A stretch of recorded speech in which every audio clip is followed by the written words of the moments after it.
Ma qarana yaşlar. Sel səbirli bolunğa iltimas sizədən. Akşam bir gelin yazıbdı. 2 yaşar balam var, 4 aylık balam var. Canımdan doyup gittim, canımdan doyup gittim. Acırışa da gelsen navga doğasılar. Ne için yetimlerini köpeytirəsilər. Ne için natanış erkeklerin yanına barıp iltimas elementimi öndürüp berinle edip durasılar. O size gururlu bol acıraştınızlar mı? Bak balanı, bakmasan ben erkeke. Baksın. Kuru yetimlerini köpeytireye bir yere varıp elementimi öndürüp berinle elementi şanıp bala doğmanla. O sel səbirli bolma, acıraşı o axırғы tema. Turmuşlu muştu ba.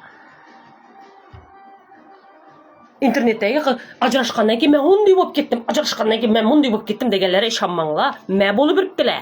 Özünü ötkənini özü bilədilər. Fərzəndlərinə nə odab cavab verərini bilmirdilər.